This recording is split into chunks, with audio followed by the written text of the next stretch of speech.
राधे राधे दोस्तों, क्या था कुब्जा और श्री कृष्ण का संबंध? आइए जानते हैं।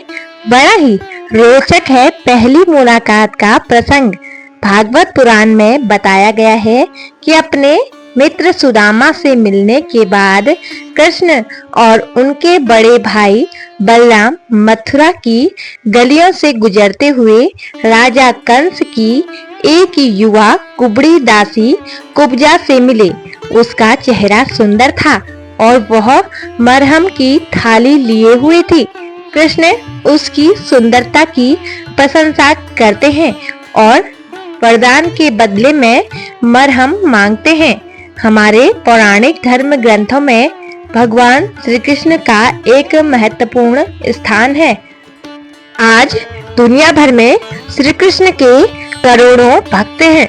भगवान कृष्ण बहुव्यक्तित्व के धनी थे। उनके चरित्र में आपको योद्धा, संगीतज्ञ, छलिया आदि कई गुण देखने को मिलते हैं। भगवान कृष्ण 64 कलाएं और 14 विद्याओं में निपुण थे। कंस वध से लेकर महाभारत में धर्म की स्थापना तक श्री कृष्ण के जीवन में कई लीलाएं और चकित करने वाले प्रसंग हैं। श्री कृष्ण की कहानियां हम लोग बचपन से सुनते आ रहे हैं। वहीं क्या आपको कृष्ण और कुब्जा के प्रसंग के बारे में पता है? आप में से बेहद कम ही कृष्ण और कुब्जा के इस रोचक प्रसंग के बारे में जानते होंगे। हिंदू पौराणिक मान्यताओं में श्री कृष्ण और कुब्जा का एक खूबसूरत संदर्भ मिलता है। इसी कड़ी में आज हम आपको कंस की नगरी मथुरा में रहने वाली कुब्जा नामक स्त्री के बारे में बताने जा रहे हैं। आइए जानते हैं इसके बारे में विस्तार से। कुब्जा कंस की दासी थी। वह रोजाना कंस के लिए चंदन, तिलक और फूल को संग्रह करती थी। कंस कुब्जा का उसके प्रति प्यार को देखकर काफी खुश थे।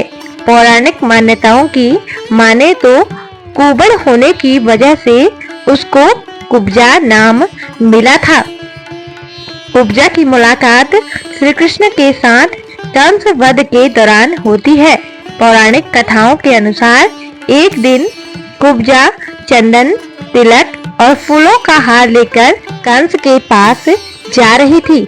इसी बीच रास्ते में उसे भगवान श्री कृष्ण मिलते हैं।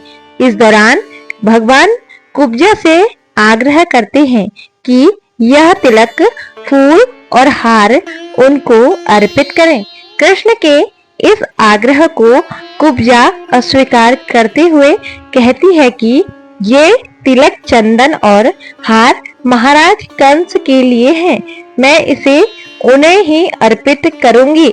हालांकि भगवान द्वारा बार बार हट करने पर कुब्जा मान जाती है। उनको तिलक, चंदन और फूलों का हार चढ़ाती है। कुब्जा कुबड़ी थी, इस वजह से वह भगवान श्री कृष्ण के माथे पर तिलक नहीं लगा पा रही थी। कुब्जा की इस पीड़ा को देखते हुए भगवान श्री कृष्ण से रहा नहीं गया। उन्होंने उसके पैरों के दोनों पंजों को दबाकर ऊपर उठा लिया। देखते ही देखते कुब्जा का कुबड़ापन ठीक हो जाता है। कुबड़ापन ठीक होने की कुब्जा भगवान के माथे पर टीका लगाने में सफल हो पाती है। पौराणिक मान्यताओं की माने तो भगवान ने कुब्जा के साथ प्रेम क्रीड़ाएं भी की थी। कुब्जा जो पूर्व जन्म में शूर्पणखा थी, श्री कृष्ण से मिलने का अवसर पाने के लिए आतुर थी। जब श्री कृष्ण मथुरा के कंस के यज्ञ में शिव धनुष को देखने गए तो उन्हें रास्ते में कुब्जा मिली।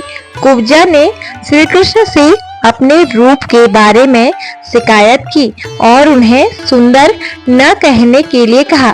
श्री कृष्ण ने कुब्जा का दर्द समझा और उसे रूपवान स्त्री बना दिया। कुब्जा का उद्धार।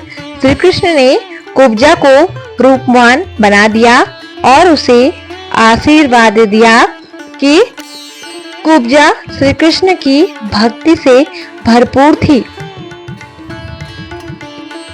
श्री कृष्ण ने कुब्जा को उसके रूप से मुक्ति दी और उसे रूपवान बना दिया। श्री कृष्ण ने कुब्जा को आशीर्वाद दिया और कहा कि वह एक दिन उसकी कुटिया में आकर अंगराग का लेप अवश्य लगाए। कुब्जा अपनी सखियों के साथ कृष्ण की पूजा करती है और उन्हें सम्मान का आसन प्रदान करती है। जब कुब्जा कृष्ण के लिए तैयार होती है तो कृष्ण भीतरी कक्ष में कुब्जा के बिस्तर पर आराम से लेट जाते हैं। उन्हें गले लगाने से कुब्जा की इच्छा पूरी हो जाती है।